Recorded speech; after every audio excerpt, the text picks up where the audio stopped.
Elena Vasquez stepped out of the small human shuttle and onto the cold metal floor of Nexus Station. The air tasted strange, full of chemicals and alien smells that made her nose wrinkle.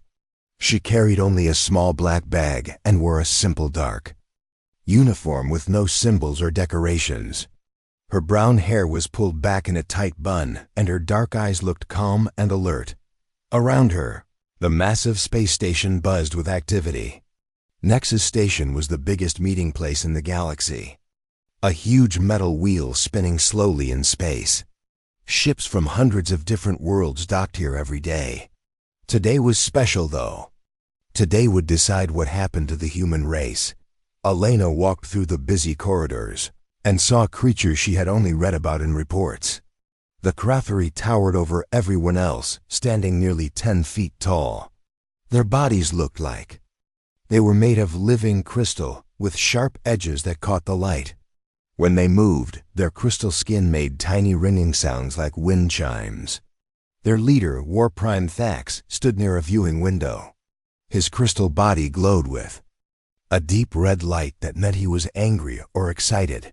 The veil dancers floated past Elena like ghosts. Their bodies seemed to be made of silver mist that kept changing shape. Sometimes she could see through them completely. Other times they looked almost solid. They never touched the ground, always floating a few inches above the floor. Their leader, the Veil Matriarch, appeared and disappeared like smoke in the wind. The strangest aliens were the collective drones. They looked like giant insects with 6 arms each. But the weird part was how they moved. All of them moved at exactly the same time, turning their heads together, walking in perfect step. They shared one mind between thousands of bodies. Their speaker was the only one who talked for all of them. Its voice sounded like 1,000 whispers speaking together. Elena noticed other species too. The thermal lords looked like walking lava, their rock bodies glowing with inner fire. The ice singers were pale blue and left frost trails wherever they walked. The plant weavers looked like moving trees with faces in their bark. Each group stayed separate from the others, watching and waiting. As Elena walked through the station, she heard the aliens talking about her. They spoke in their own languages, but her translator device turned their words into English. Most of what she heard was not nice. "Look at that," said a Krathari warrior. "The humans sent only one small female. Do they think this is a joke?" "Perhaps. They have given up already," buzzed a collective drone. "They know they cannot win." "She looks so weak," whispered a veil dancer. "No weapons, no guards, no special equipment. What can one tiny human do against all of us?" Elena kept walking and said nothing. She had learned long ago that listening was more important than talking. Every word the alien said told her something useful about how they thought and what they feared. The Thermal Lord delegate laughed, a sound like rocks grinding together. "The humans do not understand how serious this is. They send one little girl to decide their fate." Elena smiled just a little bit. If only they knew the truth about what humans could really do. If only they knew what she really was. She reached the Grand Assembly Hall, a huge round room with seats for delegates from every major species in the galaxy. The ceiling was made of clear metal that showed the stars outside. In the center was a raised platform where speakers would stand to address the assembly. Elena found the small section marked for Earth's representative. It had only one chair, while other species had dozens of seats for their delegations. The message was clear. Humans were not considered important enough to need more than one voice. She sat down and opened her small bag. Inside was a simple tablet computer and a bottle of water. That was all she had brought to the most important meeting in human history. The aliens around her had brought cases full of documents, advanced computers, and teams of advisors. Elena had brought a tablet and some water. War-Prime. Thax stood up from his crystal throne and looked down at Elena. His red glow got brighter. "Human," he said in a voice like breaking glass, "where is the rest of your delegation?" Where are your leaders and advisors? Elena looked up at him calmly. I am the delegation, she said. Her voice was soft and steady. I am here to speak for all humans. The aliens in the room started talking all at once. Some laughed. Others seemed confused or angry. The collective speaker buzzed loudly, a sound that hurt human ears. This is an insult, declared the veiled matriarch, her misty form growing more solid with anger. The humans mocked this sacred gathering by sending only one person. Perhaps they are too primitive to understand what is happening here, suggested an ice singer, frost forming around its words. Elena continued to sit quietly, watching and listening. She was learning so much about each species just by watching. How they reacted to stress and surprise. The cruffery got brighter when angry. The veiled dancers became more solid when upset. The collective drones moved faster when confused. Every reaction told her something she could use later. The station's computer announced that the formal sessions would begin in 1 hour. Delegates started moving toward private meeting rooms to plan their strategies. Elena stayed in her chair. Still watching, still learning. She thought about her training back on Earth. The alien species had no idea what humans had become during their short time in space. While other species had spent millions of years developing technology or psychic powers, humans had discovered something much more dangerous.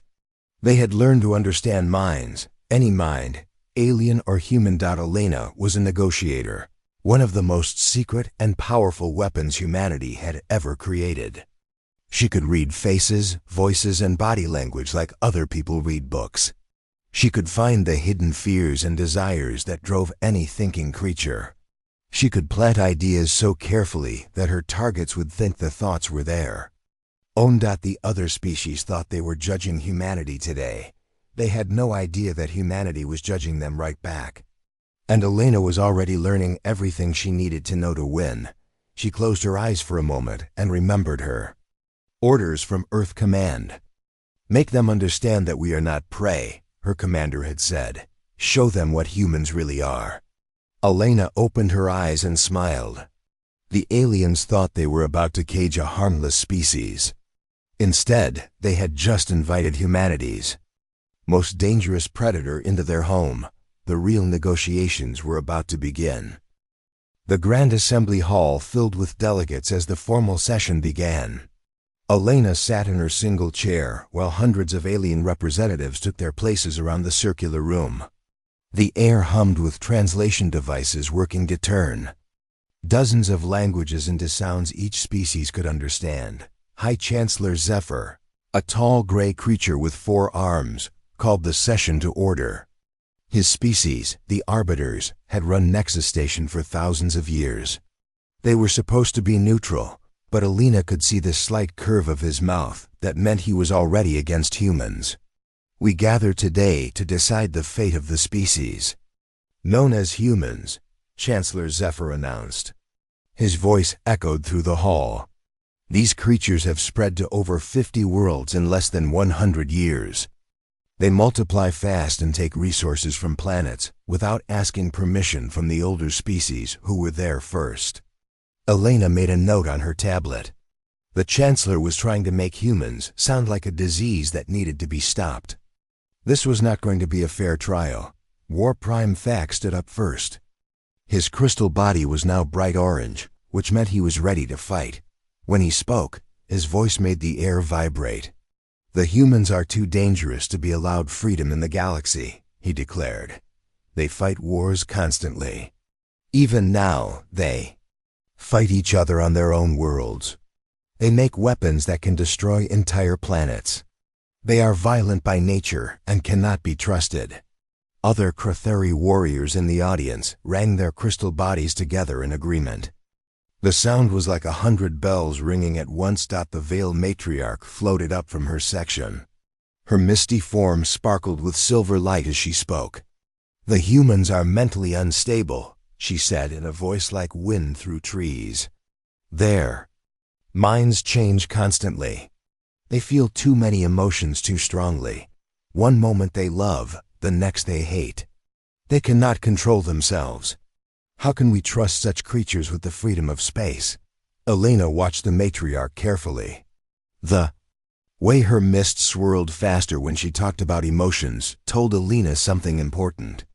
The veil dancers were afraid of strong feelings. They kept their emotions locked away and feared anyone who showed them openly. The collective speaker stood next. All the drone bodies in the room turned to face Elena at exactly the same time. It was meant to be scary, and Elena had to admit. It worked a little. We have studied human history, the speaker buzzed. Humans have destroyed their own environment. They have made thousands of other species extinct on their world. They wage war for resources, for beliefs, for the color of their skin. They are a plague that consumes everything in its path. Elena kept taking notes, but inside she was getting angry. Everything the aliens said was partly true, but they were only telling the bad parts of human history. They did not mention human art, music, literature, or the fact that humans were trying to fix the mistakes they had made. More species spoke against humanity. The thermal lords called humans too cold and calculating. The ice singers said humans were too hot-blooded and impulsive. The plant weavers accused humans of destroying nature. Every species had a reason why humans should be locked away in their home system. Elena noticed something interesting. Each species criticized humans for being too much like the opposite of what they were. The crystal Creferi said humans were too soft. The misty veil dancers said humans were too solid in their thinking. The group-minded collective said humans were too individual. After 2 hours of speeches, Chancellor Zephyr finally called on Elena to speak. The human representative may now present her species' defense, he said. His tone made it clear he thought this was just a formality. Elena stood up slowly. The huge hall became quiet. Hundreds of alien eyes, sensors, and other sensing organs focused on her. She walked to the center platform carrying only her tablet. She looked around the room, making eye contact with as many delegates as possible. Her human training had taught her that eye contact was one of the most powerful tools she had. Most species understood it as either a challenge or a sign of honesty. "Thank you for allowing me to speak," Elena began. Her voice was calm and steady. "I have listened carefully to everything you have said about my species. You have called us violent, unstable, destructive, and dangerous." The aliens shifted in their seats. They had expected her to argue or deny their accusations. "I want to tell you something that might surprise you," Elena continued. "You are absolutely right." A buzz of confused voices filled the hall. This was not what anyone had expected. "Humans are violent," Elena said, her voice getting slightly louder. "We have fought wars for thousands of years. We are unstable. Our emotions change quickly and strongly. We are destructive. We have damaged our own world and killed many species. We are dangerous, even to ourselves." War Prime Fax's crystal body flickered between orange and red. He was confused. Why was the human agreeing with them? Elena smiled, and something in that smile made several delegates feel suddenly cold. "But I have a question for all of you," she said. "If you already know exactly what we are, if you understand our nature so well, then please explain something to me." She paused and looked around the room again. When she spoke next, her voice was soft, but somehow it carried to every corner of the massive hall. "Why are you all so afraid?" The question hung in the air like a physical thing.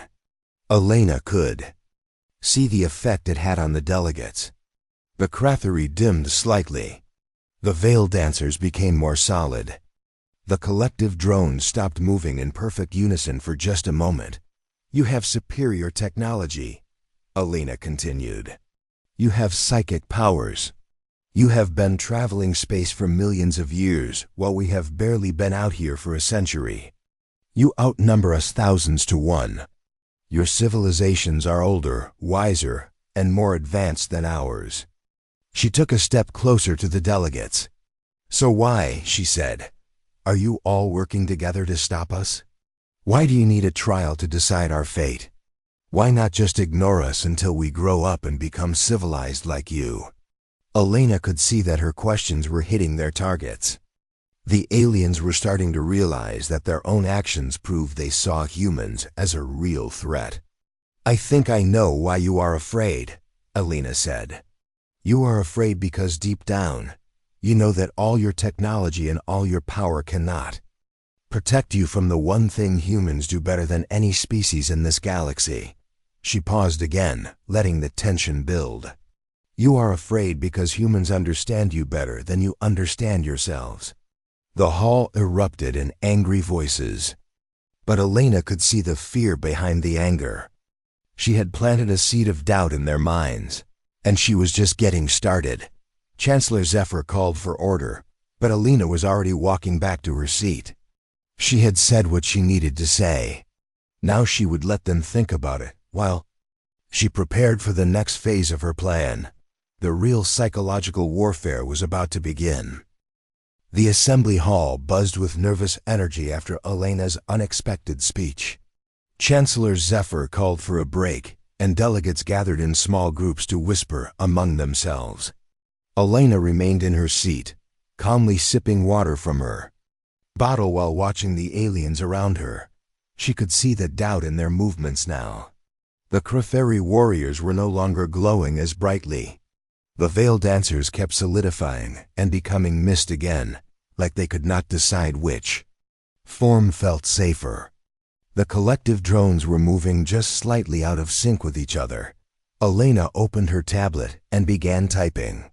To anyone watching, it looked like she was taking notes about the trial, but she was actually creating detailed psychological profiles of every major delegate in the room. War Prime Fac stood near the Creferi section, talking quietly with his advisors. Elena studied his body language carefully. His crystal body was dimmer than before, and he kept looking over at her when he thought she was not watching. She typed notes about him. Shows aggressive behavior to hide deep insecurity. Constantly needs to prove his worth to others. Fear of appearing weak drives most of his actions. The Veil Matriarch floated above her delegation, but Elena could see small signs of stress. The Matriarch's mist was swirling in tight, fast circles instead of the slow, graceful movements from before. Elena wrote, "Uses dimensional shifting as escape mechanism when uncomfortable. Becomes more solid when feeling threatened. Fears being truly seen or understood." The collective speaker was the most interesting to watch. All the drone bodies were standing perfectly still, but Elena noticed tiny differences. One drone's left hand was slightly more closed than the others. Another had its head tilted just a fraction differently. Elena smiled as she typed, hive mind showing signs of individual thoughts breaking through. Group control weakening under stress. Chancellor Zephyr announced that the session would resume. Elena saved her notes and prepared for the next phase of her plan. She had spent the break studying them. Now it was time to let them know what she had learned.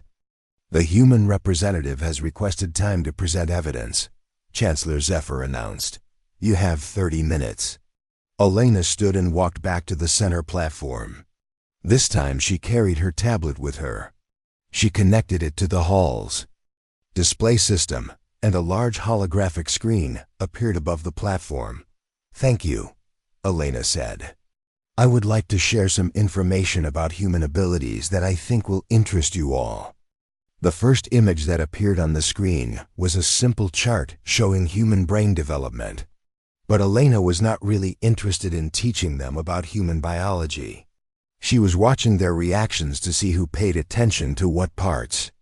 "Other species often ask what makes humans special," Elena began.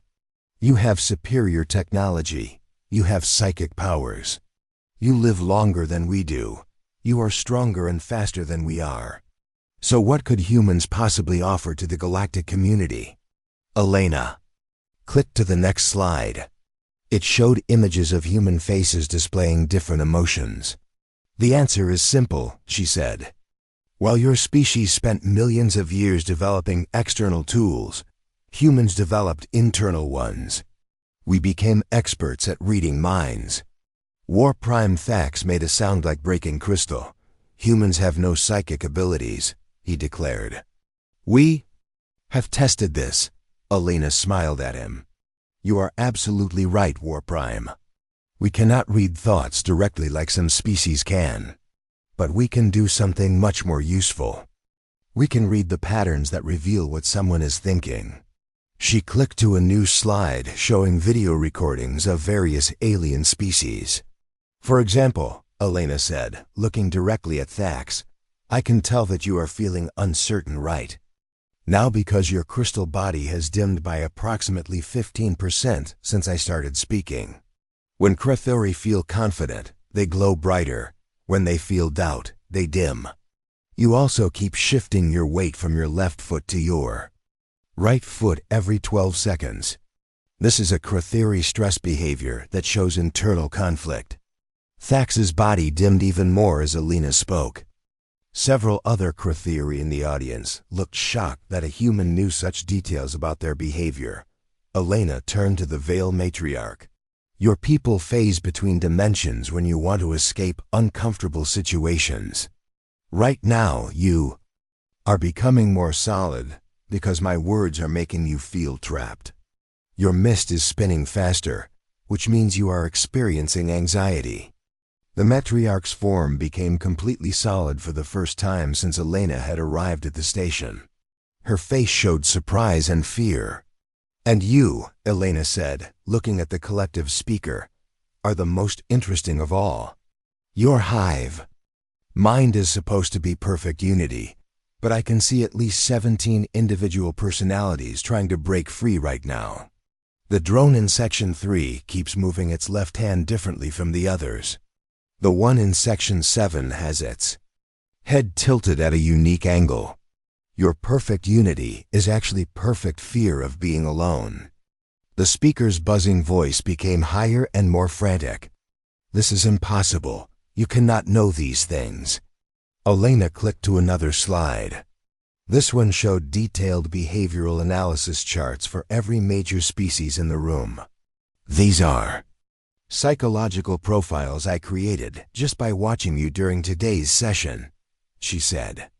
I know that thermal lords glow hotter when they lie. I know that ice singers leave frost patterns that show their emotional state. I know that plant weavers change the color of their leaves based on their mood. The hall became completely quiet. Elena could see fear growing in alien faces, sensor clusters, and other features she was still learning to read. Humans spent our entire evolutionary history learning to survive by understanding other minds, Elena continued. We had to know if someone was lying, angry, afraid, or planning to hurt us. We became so good at this that we can read the behavioral patterns of species we have never met before. She clicked to a final slide showing human children playing together. Every human child learns these skills naturally, she said. What you call intuition, we call survival. What you see as lucky guesses, we see as obvious patterns. We cannot read your thoughts, but we can read your minds. Elena could see the implications sinking in around the room. If humans could understand alien psychology so easily, what else could they do with that knowledge? You wanted to know what makes humans dangerous, Elena said. Now you know. We do not need weapons to defeat you.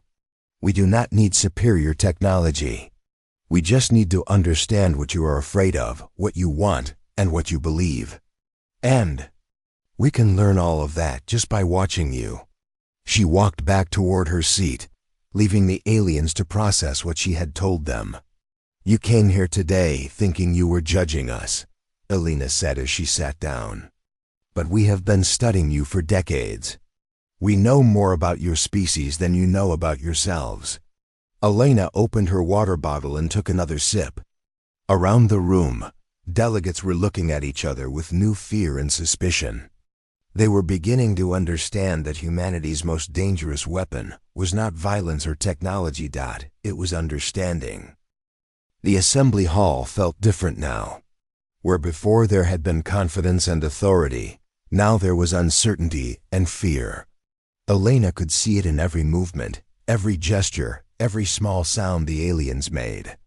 They were beginning to understand that they had been completely exposed from the moment she walked into the room. Chancellor, Zephyr tried to regain control of the situation. "The human claims are interesting but prove nothing," he announced. "Reading body language is not the same as true power. We demand proof of these abilities." Elena had been waiting for this moment. She stood up again, and this time her smile was different. It was the smile of a predator who had been playing with her food long enough. "You want proof?" she asked. "Very well. But I should warn you that what I am about to demonstrate is considered basic training for human children. What you are about to see is not our most advanced ability. It is simply what we teach 10-year-olds. War Prime Thax stepped forward, his crystal body glowing red with anger. "I do not believe your claims, human. Prove that you can affect my mind." Elena looked at him for a long moment. "Are you certain you want me to do this, War Prime? Once I show you what humans can do, you cannot unsee it." "Do your worst, Thax," growled. Elena nodded. "Very well. But first, let me tell you a story about Krathuri culture that you might find interesting." She began to speak in a calm conversational tone. "Krathuri society is built on the concept of worthiness. From the moment you are hatched, you must prove that you deserve to exist. Weak Krathuri are cast out or killed. Only the strong survive to become adults." Thax's glow dimmed slightly. This was common knowledge, but something about the way Elena said it made him uncomfortable. "But here is what most species do not understand about Krathuri psychology," Elena continued. "The constant need to prove worthiness creates a deep fear of being found unworthy. Every Krathuri, no matter how strong, lives with the secret terror that they are not good enough." Thax's crystal body was dimming more now. Elena was speaking directly to his deepest fear. "War Prime Thax, you became leader by defeating 7 other warriors in combat. But you did not win because you were the strongest. You won because you were the most afraid of losing." Elena's voice became softer, almost gentle. "You fight so hard because you remember being a small Krathuri child, watching other children get cast out for being weak. You remember promising yourself that you would never let that happen to you. Every battle you fight is really that same scared child trying to prove he deserves to live." Thax's glow was fading rapidly. Other Krathuri in the audience were staring at their leader in shock. Elena was revealing truths about him that he had never told anyone. "The hardest part," Elena continued, "is that no matter how many victories you win, the fear never goes away. Because deep down, you know that worthiness is not something you can earn forever. It must be proven again and again, every single day. You are tired, War Prime. So very tired of carrying that burden." Thax's crystal body had become almost completely transparent. He was experiencing something he had never felt before, being truly understood by another being. The feeling was so overwhelming that his physical form could barely maintain its structure. "Stop," he whispered, but his voice had no strength left in it. Elena turned away from him and faced the collective speaker. "Your turn," the speaker tried to back away, but Elena's voice followed it like a physical force. "The collective tells everyone that unity is strength," Elena said. "Thousands of minds working as one, sharing every thought and feeling. No loneliness, no isolation, no individual pain." It sounds perfect, doesn't it? All the drone bodies in the room began to tremble slightly. "But you know the truth," Elena continued. "Unity is not strength. Unity is fear. Your species joined the hive mind because individual existence was too frightening to bear. Being alone with your own thoughts was so terrifying that you gave up your individuality to escape it." The speaker's buzzing became higher and more frantic. "We chose unity. We chose strength. You chose to hide, Alina said simply. And the most beautiful part is that it did not work. Even now, I can see individual thoughts breaking through your perfect unity. Part of you wants to be free. Part of you wants to think your own thoughts and feel your own feelings. Part of you is still that scared individual who joined the hive to escape being alone. Several drone bodies began moving differently from the others. The hive mind was fracturing under Elena's words. The tragedy is that you traded your freedom for an illusion, Elena said. You are still alone. You are just alone together. Elena turned to the Veil Matriarch, who was now completely solid and shaking with fear. And you, Elena said softly. Your people shift between dimensions because existing fully in any one reality is too painful.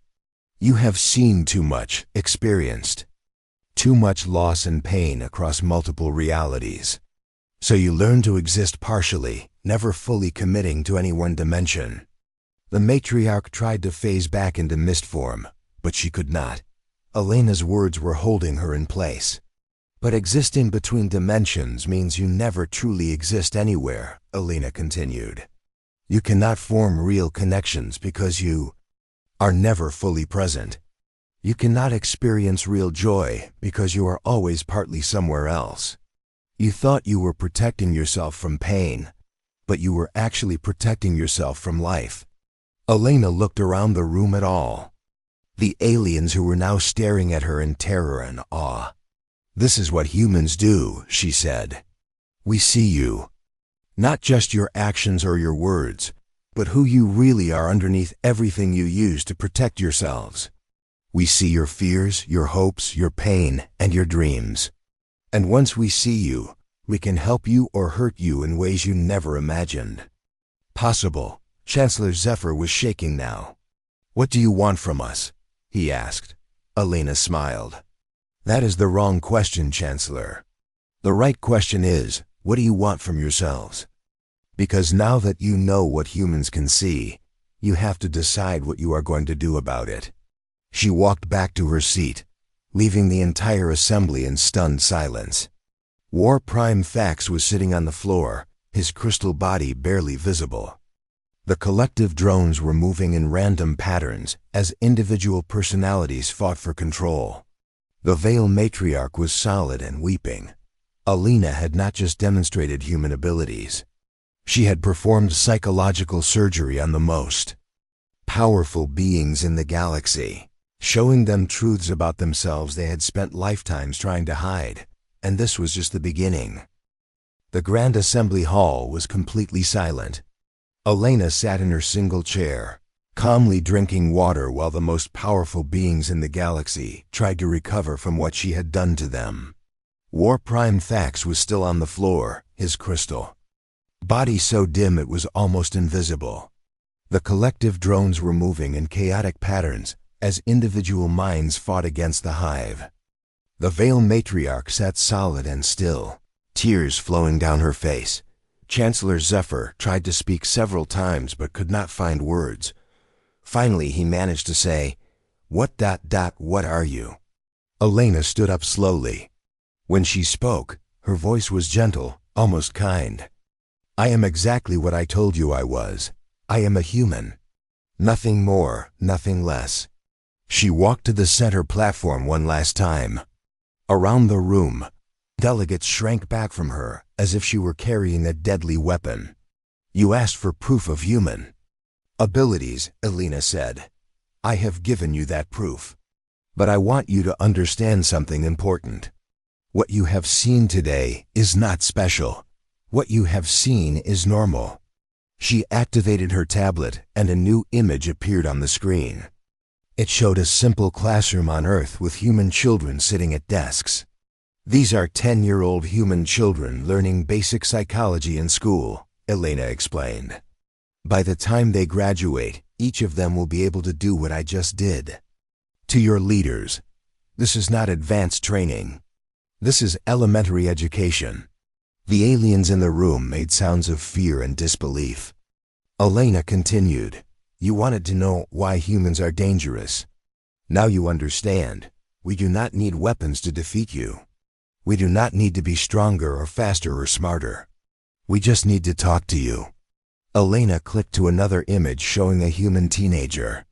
This is a 16-year-old human girl. She could walk into any government building in your empires, and within a week, she would know the deepest secrets of your leaders. Not because she stole them, but because your leaders would tell her willingly. They would think she was their friend, their confidant, their most trusted advisor. Chancellor Zephyr's forearms were shaking. "You could destroy us all," he whispered. Elena nodded. "Yes, we could.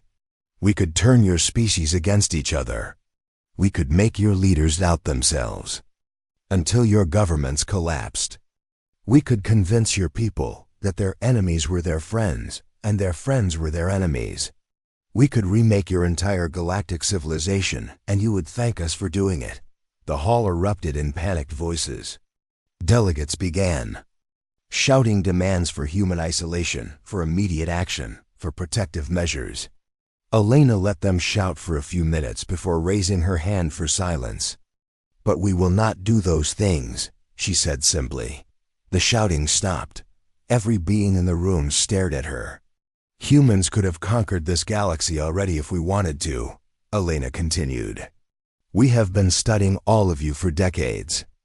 We know your weaknesses, your fears, your desires. We could have manipulated you into destroying yourselves years ago." She clicked to a new slide showing human colonies across the galaxy. "Instead, we chose to build farms. We chose to create art. We chose to raise families and explore new worlds. We chose to be neighbors instead of conquerors." Elena looked around, the room making eye contact with as many delegates as possible. "You came here today to judge humanity. You wanted to decide our fate. But the truth is, we have been deciding your fate all along. We chose to let you remain free. We chose to let you keep your governments, your cultures, your independence. We chose to be friends instead of masters." War Prime Fax slowly stood up, his crystal body beginning to glow again. "Why?" he asked. "If you have such power, why not use it?" Elena smiled, and for the first time, it was a completely warm and genuine smile. "Because that is not who we are," she said. "Yes, humans can be violent. Yes, we can be dangerous. But we can also choose to be kind. We can choose to help instead of hurt. We can choose to build instead of destroy." She clicked to a final slide showing humans and aliens working together on various projects. "We want to offer you something new," Elena said. "Not conquest, not domination, but partnership. True partnership between equals who understand each other." Elena walked closer to the delegates. "We know your fears now, but we also know your hopes. We know what makes you strong and what makes you weak. We can help you become better than you are. We can help you face the things that scare you. We can help you find solutions to problems you thought were impossible to solve." Chancellor Zephyr leaned forward. "What do you want in return?" "Simple," Elena said. "We want the same thing we have always wanted. We want to be part of this galactic community. We want to explore, to learn, to grow. We want to raise our children among the stars and share what we have learned with species who want to learn it." Elena paused and looked directly at each major delegate. "You have a choice to make.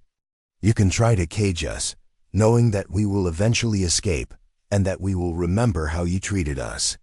Or you can welcome us as partners and allies, knowing that we will use our abilities to help all of us become stronger together." The collective speaker stepped forward. For the first time since Elena had spoken to it, its voice was steady. "If we agree to this partnership, how do we know you will not use your abilities against us?" Elena's answer was simple and direct. "Because we are telling you about them. The most powerful weapon is the one your enemy does not know you have. By showing you what we can do, we are choosing to give up our greatest advantage. We are choosing trust over power." Elena walked back to her seat for the last time. "The vote is yours," she said. "But remember this. We came here alone, with no weapons, no threats, no demands for submission. We came here offering friendship. How you respond will determine not just humanity's future, but your own. Chancellor Zephyr called for a recess to allow delegates to discuss the decision. But Alina could see in their faces that the choice had already been made. Fear had been replaced by something else, hope. When the vote was taken 3 hours later, it was unanimous. Humanity was welcomed into the galactic community with full rights and privileges. More importantly, they were welcomed as partners and friends. As Alina walked back to her shuttle, she was no longer alone.